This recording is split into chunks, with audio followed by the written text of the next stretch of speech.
Welcome to Toy Business Unboxed, your gateway to the secrets of the toy industry. Here, Jason Hsieh, a toy entrepreneur and expert in the Every field. product we develop is really inspired by some of the real life experience that we have with our son, major retailers. Yeah. Check. We think this is cool. Is this cool? The thing with Amazon is just it become more and more complicated over the years. Yeah, maybe you can also consider to create more online resources. We'll guide you through the enchanting world of toy design, marketing, and manufacturing. Now let the unboxing begin.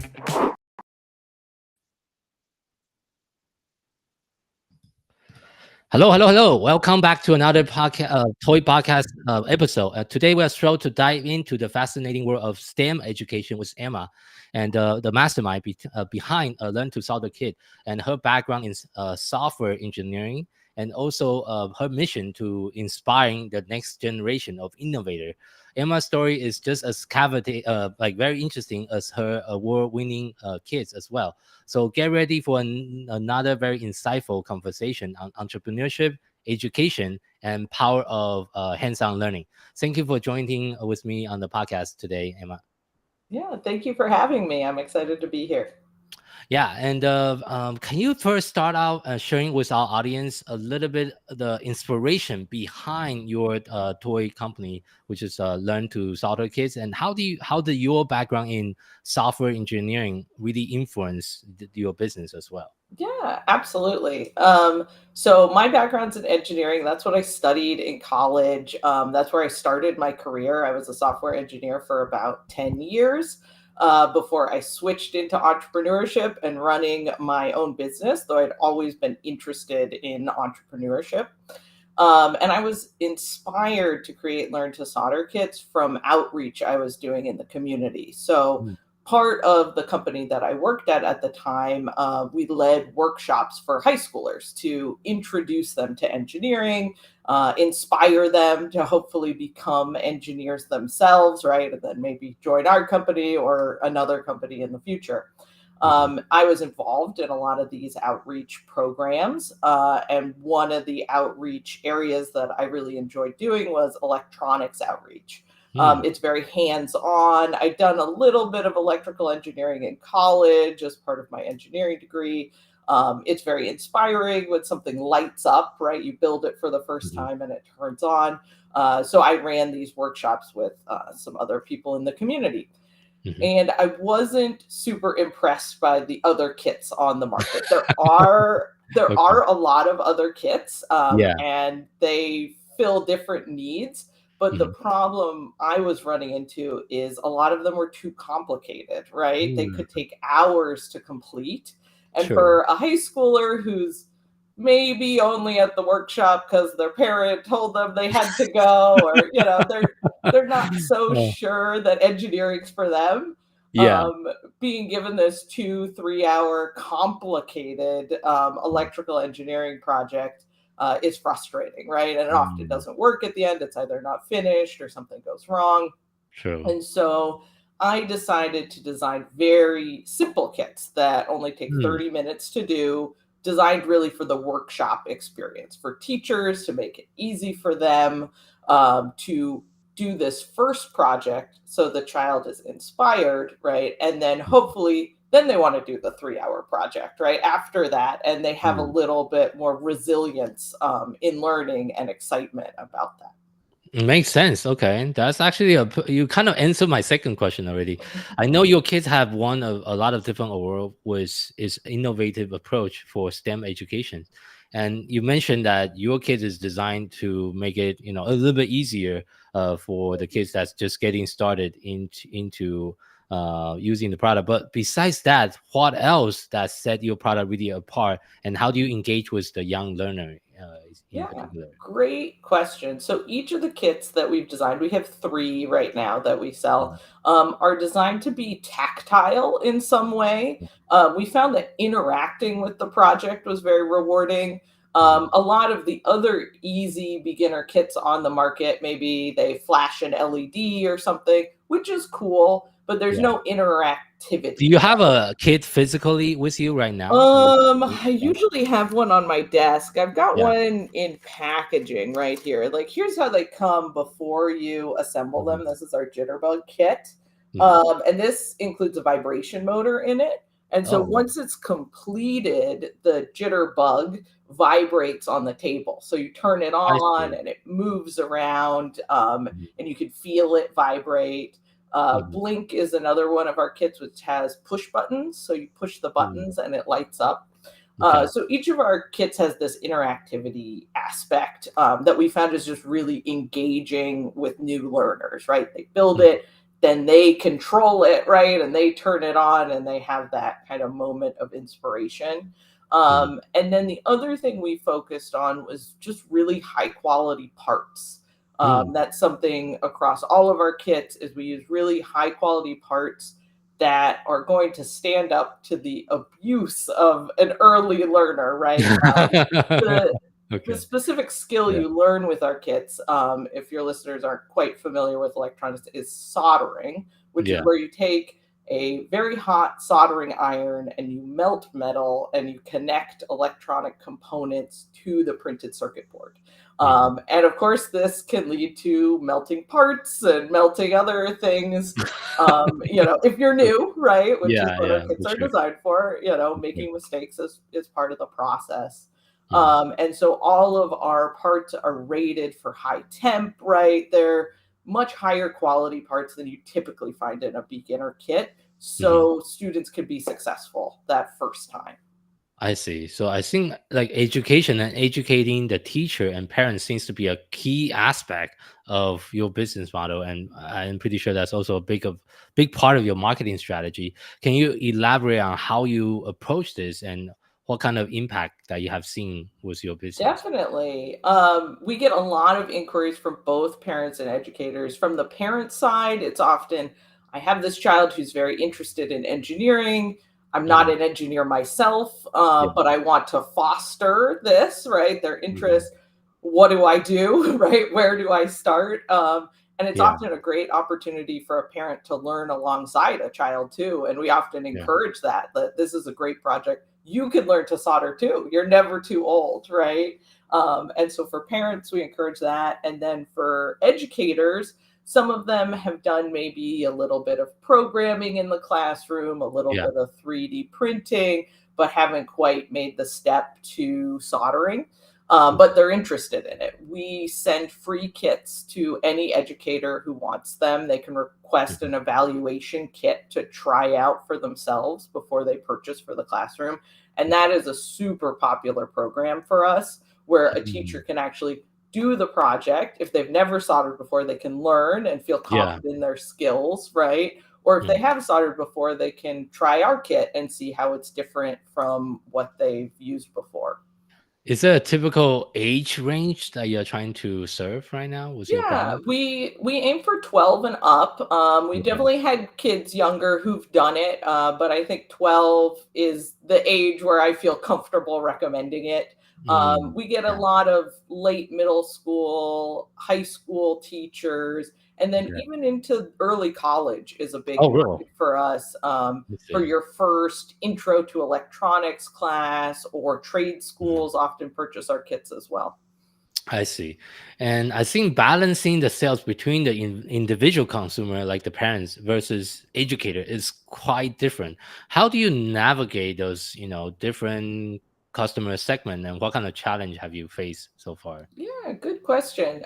So our sales are split almost 50% consumer and then 50% what we consider kind of educator or more corporate. And we're a little different from other e-commerce brands in that Mm. we don't go after the individual consumer as much, right? We I don't see. run Facebook ads, right? Which I Yeah, know is really popular for people. We actually don't run any ads besides Amazon I ads. So we see. are on Amazon, and that's Mhm. our main channel for Channel. individual consumers. I see. We do a few in-person events. There's an event called Maker Fair, which is very Maker. big. Okay. for kind of DIY projects. And we'll go there. And I consider that a consumer event where people interested in DIY are there and will sell. Mm, But our main marketing efforts are all towards the educators. And that's the market mm, we really focus on because there I see. are repeat customers. One, I they see. buy in bulk, right? Yeah, They're yeah, buying for a classroom. And yeah. then if you're on their syllabus, right, they buy every semester. So we build Mm, really long-term relationships with those educators. And yeah. that's where we put a lot of our efforts with our free evaluation kit, Mm, outreach to educators. We mm, donate to a lot of education and nonprofit mm. programs as well. I see. Um, that marketing channel, I think, is a lot longer term than, say, Yeah, like a for sure. Facebook ad, right? Yeah, yeah, that's Campaign. a impulse purchase. And Yeah. it's Mhm. definitely taken years, right, Yeah, to reap the rewards of those educator relationships, but they're yeah, very strong relationships now. We've been in business about 8 years, yeah. and we have educators we've worked with for many, many years now who always come back and then always recommend our kits as well. I see. And how you mentioned about Amazon? Have you seen any success with the Amazon business program, which you can also, market to the school? A lot of school have Amazon Yeah. business account too. Yeah, So we've done a bit with it. I still prefer the personal relationship, right? And so I sure. focus on doing it outside the Amazon platform for that reason. I've Yeah. just found that the more of the relationship I can build and isn't through Amazon in that case, the stronger the relationship is. And a Mhm. lot of teachers have complicated buying processes, which I think is Yeah, that's the a tricky. headache, right? The Yeah, other side that's the headache of doing these school purchases is they yeah. all have a purchase order program that's slightly different, right? Nobody quite has Yes, the yes, same purchase order that's system, right? It's correct. not standardized. Yeah, it's not Um, standardized. Yes, so yeah. we end up spending, a good amount of time on, what I'd say like the customer support side, I guess, of like Mhm. making sure we have the right PDFs, Yeah, signing the right things, yeah. faxing things, right? Sure, Which, sure, sure. is not really most Kind of, businesses yeah, in kind of outdated. 2024. Some school system, the way they do business is kind of outdated. Definitely not Yeah. a 2024 way of doing business. Not But yeah, 2024, but we do our best, and, like I said, these are large orders. These aren't people looking for one kit, so sure. the trade-off for us makes Yeah. sense. It might not make sense for other businesses.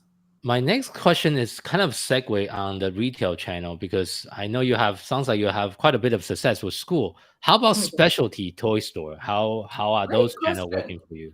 Great question. And so that's something new for us. We were at Toy Fest earlier this year, which is where we met Yes. actually. Yeah. And that was our first kind of step into retail. We'd had some interest, just people reaching out to us, but not really pursued it. So we Yeah. went to Toy Fest and we have found both in specialty toy stores, and then the other group is hobby stores for us, Hobby store. Okay. which is like model airplanes, model Oh, okay. trains, Okay. Makes drones, sense. that kind of Yeah. thing, which Okay. there's actually a lot of model, enthusiasts still out there, Hmm. right? Yeah. Yeah. And Sure. they're very interested in learning to solder to take their projects to the next level.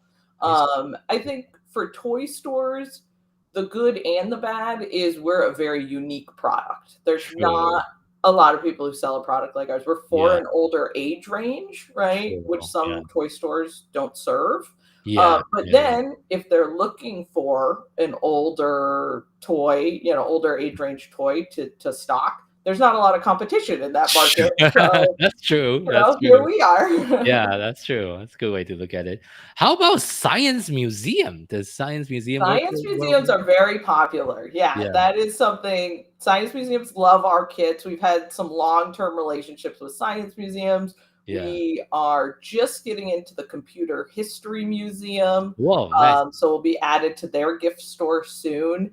nice. And so that's been a really good fit for us too, because that's kind of that educational technology aspect. I see, I see, I see.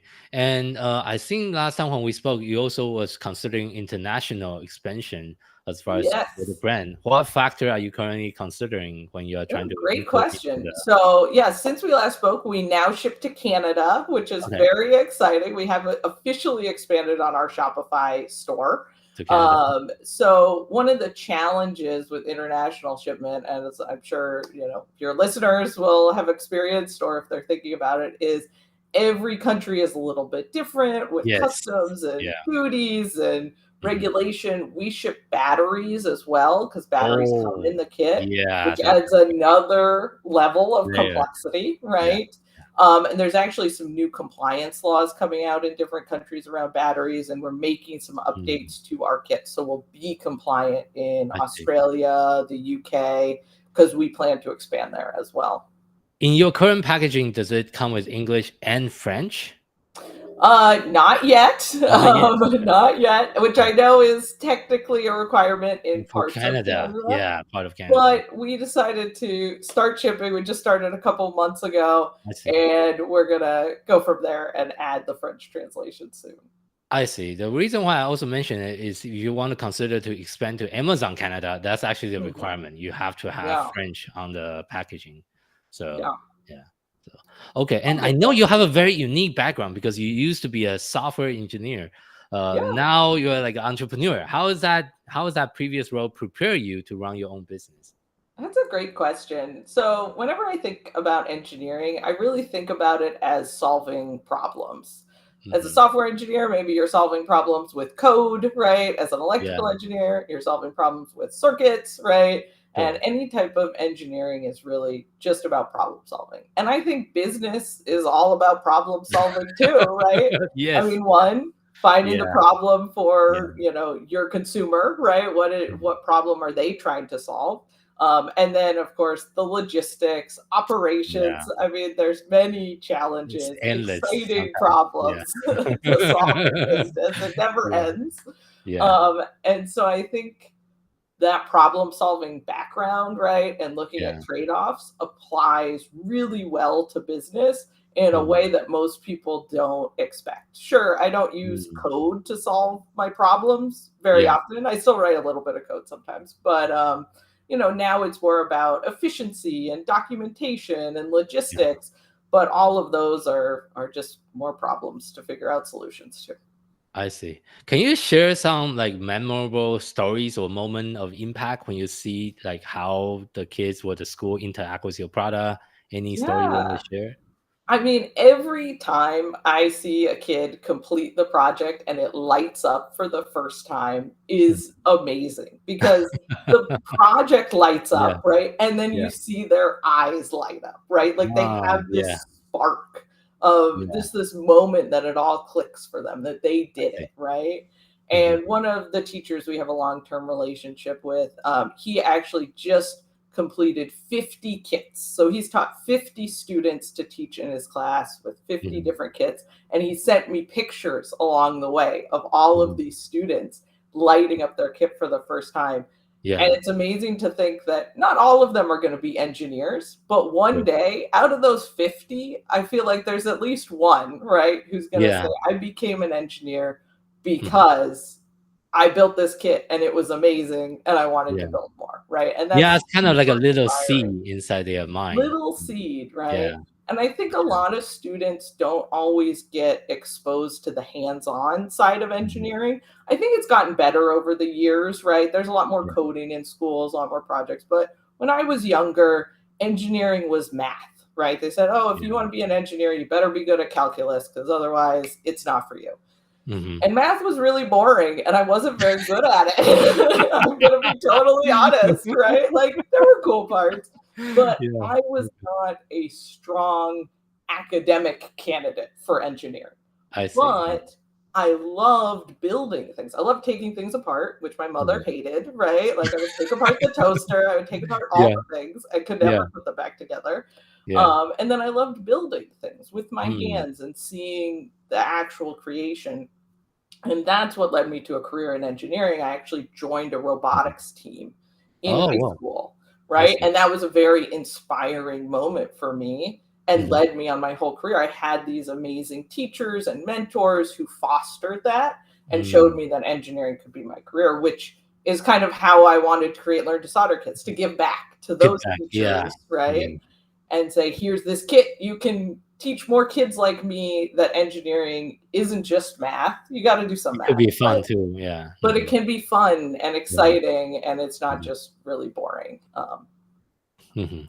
And I know with the rise of the virtual learning, how do you adapt your product to, meet the need of educator and student in like a virtual learning environment? Yeah, that's a great question. Actually, during COVID, we had a very prestigious college reach out, and they said we're going virtual, right? Because of COVID, Yeah. we have Mhm. these 50 students in our intro to electrical engineering, Yeah. class. How do we do it, right? And Yeah. Yeah. so we gave them some tips, right? And we actually shipped individual kits to each student for them, I so they see. would have them for the class. I think Yeah. it is difficult to do a hands-on project in a virtual environment, but it's not impossible. Mhm. The new kit that we just launched, which we call our Deluxe Learn to Solder kit, actually Yeah. includes all the tools for the project as well. Oh, wow. Nice.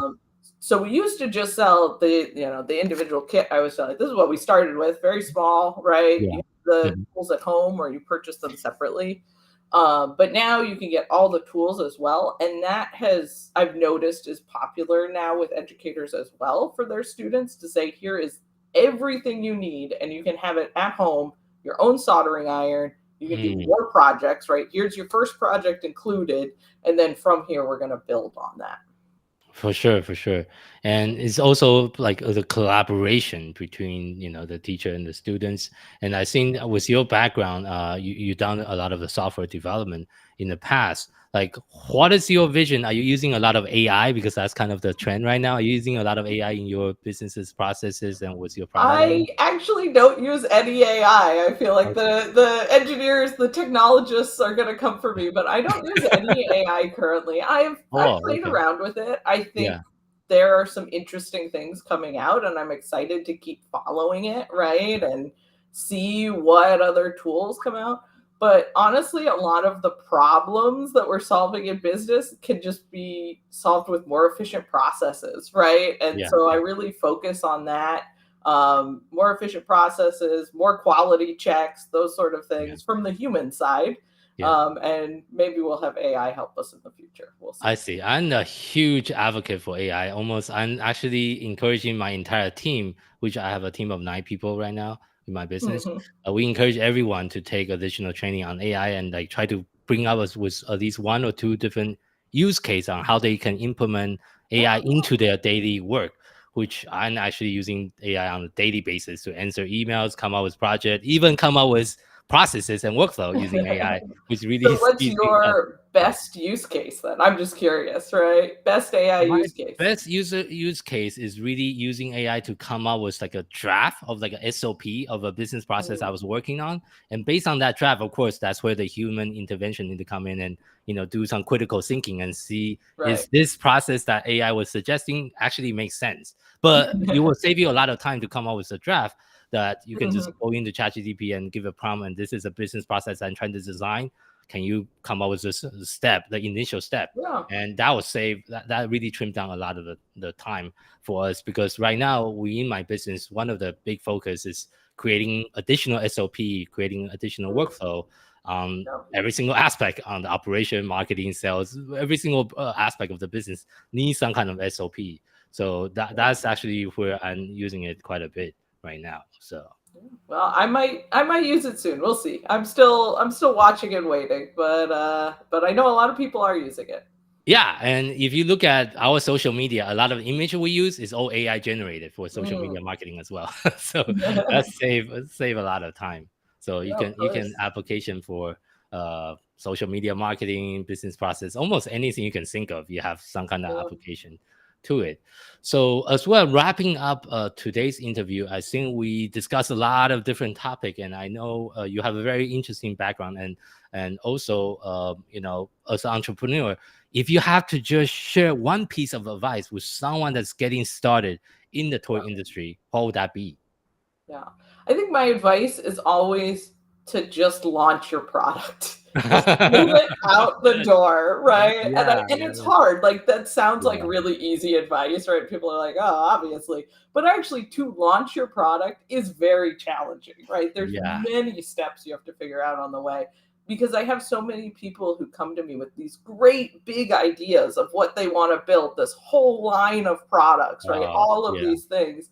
And I'm like, okay, so how many units are you shipping right now? They're like, oh, well, we're not shipping yet, right? Like, we're Exactly. preparing for this launch Yeah. that's coming. Yeah. And we have to do all of this work to prepare for the 10,000 units a month units we're going to ship. Yeah. Like, well, 10,000 units is great, and I hope you get there, right? But the first step is to ship one unit, right? Yeah, for And sure. figure out your shipping processes, your inventory processes, all of that. And so I think launching something small, when I started, I had one single kit that we sold. That was it, right? Yeah. And I just launched it and started selling it. And from there, we grew. Mhm. But I think it's easy to get into kind of an analysis paralysis and never Yeah. launch. 100%. And the feedback you're going to get from your customers is going to be huge, right? Once you launch that first product. So just do it. Just get started. Don't wait. It's not perfect. It's never going to be perfect, right? And Yeah. just get it out the door. Yeah, thank you for that piece of advice. I think a lot of the entrepreneurs tend to overcomplicate things, take too long. Absolutely. I'm guilty of it too. Yeah. I think, we all have these grand visions of what we're going to build, which is awesome, right? Mhm. But you have to remember it all starts with that first step, right? And For sure. even if it's a little rough around the edges, your packaging isn't quite where you want it to be yet, it's still going to hopefully solve a problem for something or be engaging for someone, right? So launch it and see what the market says. Yeah, and that actually lead me to one more final question. I'm kind of curious for myself, is because the product or the kit that you design is so complicated. Do you actually come up with like a prototype first in your own lab to make sure everything is working Oh, yeah. before you We do create a it? number of prototypes. I'll have to send you the photo of the first Jitterbug prototype because it's kind of funny looking. Yeah. Because it's just parts that we had around the workshop, right? That I kind of put together, not a true design, right? But just to see the interactivity piece, right? Because when it I comes see. down to our kits, that's the most important part. Sure, the pretty board and pretty design and pretty parts are all part of it, but really the core interactivity is what we want to get right. And so that's the early prototypes that we do. Start with that, and then we kind of build from there. We do a number of iterations, assemble them ourselves multiple times, right, to make sure the experience feels good before we launch it. Got it. Okay. Thank you for sharing that, because I know your product is a lot more complicated compared to mine. Mine is not as complicated than yours. So very different product development cycle, I believe. So Yeah. where is the best place for our audience to find you? Yeah, the best place is definitely on Twitter, or X as it's now called. Yeah. You can find me at Emma Fletcher. And I'm on there. I talk about business. You can reach out to me at any time. I'm happy to answer questions. You can also send me an email, emma@learntosolderkits.com. That'll come right to my inbox, and I'm happy to chat there as well. Okay. Sounds good. Thank you again so much for being on our show and sharing your experiences and sharing your entrepreneurial journey with us and with the listener. So Thank you so much for having me. This was a lot of fun. Great chatting. you're welcome. I'll see you soon.